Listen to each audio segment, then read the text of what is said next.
Good morning, everyone. It's October 19th, 2023.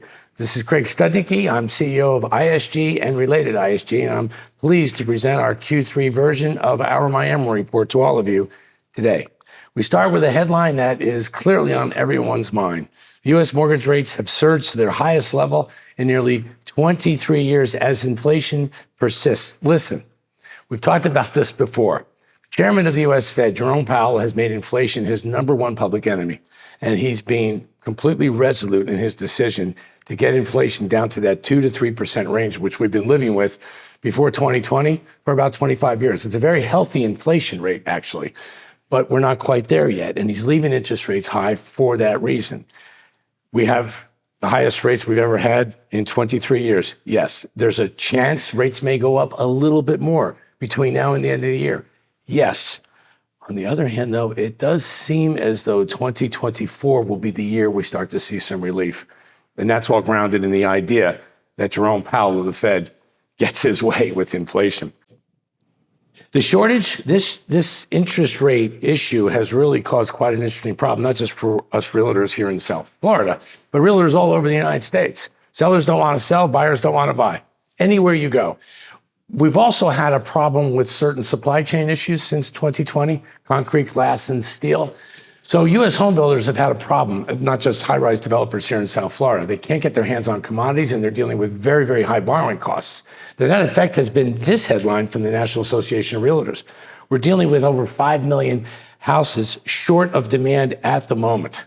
Supply chain issues, I've got some good news, are now mostly resolved.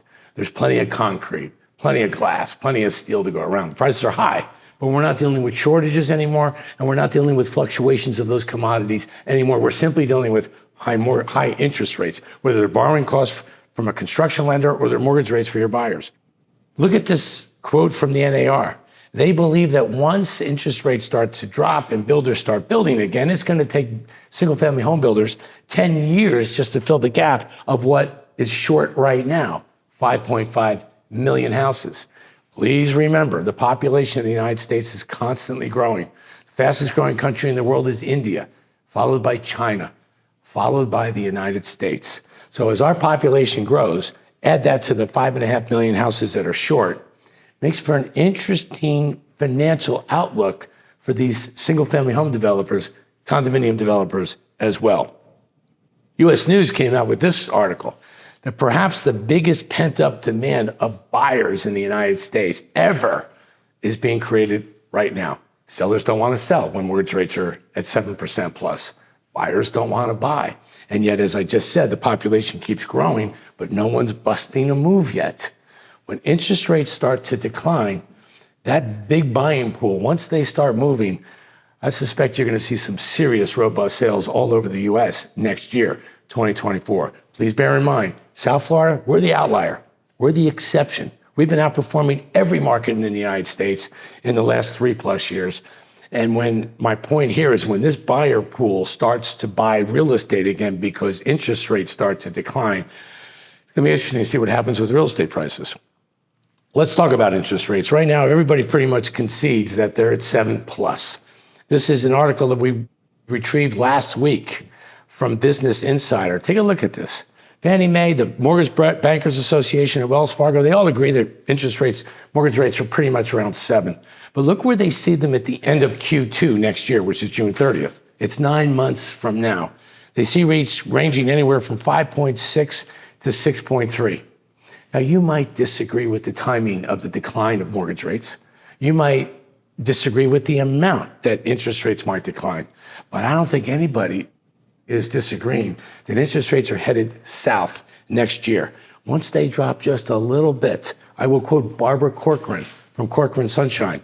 She has recently been quoted saying, once mortgage rates start to drop, you're going to take the cork out of the bottle. That pent-up buying pool, I think is what she was making reference to. I don't know about you, but all my life I've wanted to see tomorrow's news today. All my life. And I've kind of now studying a lot of the moves of Mr. Warren Buffett. He's clearly one of the most successful investors any of us have ever heard about. He's made some very interesting moves when it comes to buying stocks of single-family home builders. He's taken all the facts that I just lined up for all of you, and he's made some serious investments. Take a listen to this report from Bloomberg. Let's take it to the housing market. Warren Buffett's Berkshire Hathaway unveiling a big bet on US home builders. The company disclosing new positions in D.R. Horton, NVR and Lennar, together worth more than $800 million. This according to their most recent 13F filings. Katie Greifeld has the story. Hey, Katie. Hey, John. Yeah, home builders certainly rallying today following that vote of confidence from Berkshire Hathaway. We're talking about D.R. Horton, Lennar and NVR. Those positions were added in the second quarter. And of course, those stocks have been on a tear all year, given that big demand for houses has been met with a severe shortage of existing homes for sales. Now, in addition to these new positions, Evercore analyst Stephen Kim points out that Berkshire Hathaway already owns stakes in private home builders through Clayton Properties Group. So these new positions deepen that bet. And this was interesting, John. Evercore's Kim wrote that Berkshire's investment could help highlight, quote, the home builders' strong cash flows, healthy balance sheets, and favorable industry backdrop to a broader audience than the builder stocks have historically attracted. And you can see they're certainly seeing that love this morning. So that's Warren Buffett. Here's what he's measured. The population continues to grow. Interest rates are poised to decline. We currently have a shortage of housing. He might call them houses, but housing also includes condominiums. He's busting a major move, a big investment in these companies because he sees the profitability of this for at least the next 10 years. If it's good enough for Warren Buffett, isn't it good enough for all of us? Now let's go to South Florida and take a look at what's happened to MLS this year. We have seen an interesting decrease in the amount of inventory that we all have for sale. Once again, let's welcome to the outlier. That's South Florida. The outlier is the exception. We're outperforming every market in the United States. And look what happened to our inventory. When you add all the condos and all the houses that are available for sale right now in the Tri-County area, Palm Beach, Fort Lauderdale, Miami, we're now at a historic low. I might have said that about a year ago. Well, guess what? We're lower than that. We've got just north of 17,000 housing units to sell. We really need to build more. Some of you believe that some of this is going to be compensated with the pre-construction condos that are being promoted in South Florida. Yeah, in about 5 years. Between now and then, we've got to figure out what we're going to do. The total transactions, this is interest rate sensitive as well as inventory sensitive. It's declined. All of us have sold 20% less than the amount of transactions than we sold last year. Again, we're dealing with very high mortgage rates, which you all know. We're also dealing with pretty tight supply. There's not as much out there. These mortgage rates, they cut two ways. You have sellers that don't want to sell because they don't think they can maximize the profit on their home. And you have buyers that definitely don't want to buy. That's what we all know. And the result of both of those has caused a 20% decrease in the volume of transactions this year. However, hasn't affected prices. Welcome again to the outlier. This is what's happened with single-family homes in the Tri-County area in this year. When we compare the prices of single-family homes this year to last year, we've seen an 18% increase. If you look all the way to the left, between 2020 and 2021, we saw the largest increase in the value of single-family homes in that particular time. That had a lot to do with the people that were moving here because of everything that happened in 2020. But nevertheless, we've seen a very interesting spike in the value of single-family homes this year, even with 7% mortgages. Condominiums, even stronger. The largest increase in the value of condominiums in South Florida is happening right now. The largest increase in the history of South Florida. We have a 20% increase in the average price, the average closing price of a condominium this year compared to the same period last year. Condos, houses, tight supply, 7% mortgages, just doesn't seem to matter. Please remember, we're still the fastest growing state in the country, and the market is dominated probably by 75% U.S. buyers moving here from all four corners of the U.S. with cash and wanting to have that home, particularly on the water. I'll explain that right now. This is an interesting stat that we've been following because I know so many American buyers, and so do you, that are coming here and they want those blue turquoise waters. They want the ocean. They want the intracoastal. They want the bay. They either want to be on it, or they have to be able to see it. Look what happened with condominiums selling for north of $20 million in South Florida. Well, pre-2020, you had 3 in 18, you had 5 in 19, even during 2020, you only had 5. Let's fast forward to last year. Last year, there were 17 condos in Palm Beach, Fort Lauderdale, Miami combined that sold for north of $20 million. This year, through September, Yeah, I know, 7% mortgage rates, I know. But through September, we're at 26. I'll stick my chin out and tell you that by the end of December, because we have 3 more months, that number could hit 34, which means we've doubled the amount of $20 million transactions in 2023 compared to 2022, despite mortgage rates. Welcome back to the outlier. That's South Florida. Now, again, I know many of you always say to me, well, the pre-construction inventory, what about the pre-construction inventory? Well, it hasn't really changed much since Q2. There are 53 condo buildings being promoted in South Florida, totaling just under 8,000 units. The status of those units is pretty much the same as Q2. It's going to change. It's not going to be the same in Q4. I know I'm going to have different information on Q4, but right now, it's pretty much the same as Q1. There's less than 1,200 of those 8,000 units that are actually getting built. The rest of them are waiting. They're not waiting for supply chain issues anymore. I said it earlier today, I'll say it again. Concrete, glass, and steel, the prices have stabilized. They're high, but they're predictable. We're no longer dealing with supply chain issues. We're simply now dealing with high borrowing costs. And assuming interest rates start to decline next year, assuming Warren Buffett is right, assuming most people in the mortgage business are correct, you're going to see a lot of the 41 condos that have not yet broken ground start to go vertical. Now, from there, what do? We just add time. 3 years, 4 years, 5 years, 6 years, depending on the height of the building. And that's when you'll start to see this pre-construction inventory add to the much needed supply that we need simply to meet population demands. I offer this again as perspective. In the 2000s, we built way too many condos here in South Florida. Almost 60,000 condos got built. They all got sold, but it kind of contributed to the 2008 problem. In the last cycle, the last decade, from 2012 right through 2019, we built just about 20,000. In my opinion, that's the exact number we need to keep building each and every decade just to meet the growing population of South Florida. Today, you've got about 8,000 being promoted, but only 1,200 are under construction. And if all 8,000 were under construction, folks, it's not enough. We got to get more of these high-rise condominiums started, again, just to meet the population demand. And now let's go to demand. We wax supply a lot. Demand's been something that's been questionable in the last couple of months, and principally because of this story. This is a story that came out, not just in The Real Deal, lots of different publications, that said that Miami-Dade lost 80,000 residents since the pandemic, since 2020. Drove me nuts when I saw this story because I know how the U.S. Census Bureau measures population increase. It's people moving in, they subtract people moving out. And that's all tax returns and driver's licenses. They add births and they subtract deaths, and that equals X. This number is true.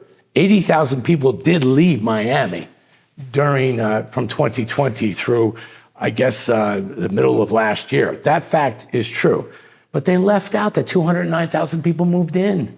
Here's the net result. From 2021 to 2022, there were 56,000 net people that we added to the population of Miami-Dade County. We didn't lose 80,000. We added 56. Now, some of you actually do believe that because I've heard you say it, that this spike in population is all because of 2020. Some of you have said, no, it's probably because of Tax Reform 17. President Donald Trump's administration passed Tax Reform 17, which very, very much favored Florida and Texas. Didn't do very well for states like New Jersey, New York, Illinois, California. Now, they got hurt with Tax Reform 17, which is part of the reason that we're all seeing buyers from those markets. 2020 may have been the catalyst that pushed a lot of those tax-sensitive buyers over the fence to come to a place like Florida with spectacular climate. But nevertheless, the conclusion that some of you make is maybe this is just a blip on the screen. Maybe this is going to level out. I'd like to give you a much larger perspective because there's been a wave of people moving to South Florida, or actually the whole state of Florida, for almost 100 years. It's not just because of what happened in Tax Reform 17, and it's not just because of what happened in 2020. Take a look at this. This is an interactive video we found on the internet to illustrate a very large point. This is a population study of the United States and Florida in the last 100 years. What's listed here right now are the top 20 states in 1920, when the population in the United States was 107 million. Before I even pushed the play button, We are more than 3 times that now. The population of the United States is just over 340 million people. I think I might have said it earlier. The fastest growing country in the world today is India by population. The second fastest growing country is China. Number 3 is the United States. Florida last year was the fastest growing state in that third fastest growing country. Well, let me play this video for you, starting in 1920. You're not going to see any evidence of Florida in the top 20 until 1950. But until we get to 1950, take a look at how the top 10 changed positions, and then watch the meteoric rise of Florida. Here we go. We're in the 20s. Population of the U.S. is growing. Florida is nowhere to be found. And the top 10 states stay stubbornly the top 10. Be patient. They're going to start changing. And as we get closer to 1950, you're going to see Florida pop up as one of the top 20 most populated states. And watch the meteoric rise as we get there. Here it comes from 1947 to boom, there's Florida on the bottom. Now watch how it pops. Watch how, and keep your eye on those top 10 states as well. Florida has popped in the mid-50s all the way up to almost 15. Why? I know why. It's air conditioning. I looked it up. We developed air conditioning, and all of a sudden it was really pleasant to live in Florida. And the population started to pop. Look where Florida is now. In the 60s and 70s, we developed inexpensive air travel, because in the 40s and 50s, it was really only available for the wealthy. And then it became available pretty much for everybody. It was hard for me to see Florida pass New Jersey in the 70s because that's my home state, but we didn't just pass New Jersey. Florida passed Michigan. We passed Ohio. Now we just passed Illinois. Some of you may not know what Pennsylvania is. Doesn't matter. We passed Pennsylvania in the 1990s. Wait, now look at the top 4. California, Texas, New York, and Florida. California, Texas, New York, and Florida. How impressive is Florida? And in the 2000s, that's when in the 1990s, really, that's when Latin America really discovered South Florida, which really added to the popularity of this. In 2012, be polite, wave goodbye to New York, Florida, wave goodbye to New York. We passed the big state of New York in 2012, and then we became the 3rd most populated state in the country. It's California, it's Texas, and it's Florida as we round out to 2023 with 340 million plus people living in the United States. We are the 3rd most populated country in the world. Now, the 3rd most populated state in the United States and the 3rd most populated country in the world. Forgive me for that. Here's what the result of all of that has been. From Bloomberg just last week, when you take the value of all the houses and all of the condos and you appraise the value of all of that real estate, last week, Florida passed New York. We are the 2nd most valuable real estate state in the United States, just behind California. And please remember, the population of California is double Florida. Florida's around 23 million. California's around 42. So it's not bad for Florida, huh? New York is number 3. Texas is number 4. You know, on a personal note, I think about my dad, who used to tell my brothers and sisters and I that the best time to ever plant a tree was 20 years ago. The 2nd best time is today. Those of you that haven't felt gratitude that you own a real estate license in South Florida, maybe today's a good day. Here are the takeaways. Warren Buffett is making a big bet on real estate in the United States, which obviously includes Florida. I'm following his lead. I encourage you to do the same, just in terms of your attitude. Have a positive attitude about 2024. Interest rates are not going to stay high. Eventually, we all know they're going to go south. And some of the biggest brains in the world are all looking at 2024 as the year when that starts. Number 2, we're dealing with an historic low of inventory, which I think will loosen up when mortgage rates drop. Sellers will want to list their homes and get that maximum price that they think it's worth, and it probably is. Pre-construction needs to go vertical. Supply chain issues are now resolved. Thank goodness. Just wait for interest rates to drop. That's next year. And how about number 4? We're now the 2nd most valuable state in the U.S. in terms of all of our real estate holdings. We have a lot of reasons to feel optimistic about what's coming. I'm wishing you all Godspeed, wind to your back during Q4. I guess I'll see you all in early January when we do our year in review. Until then, I'll see you. Bye-bye.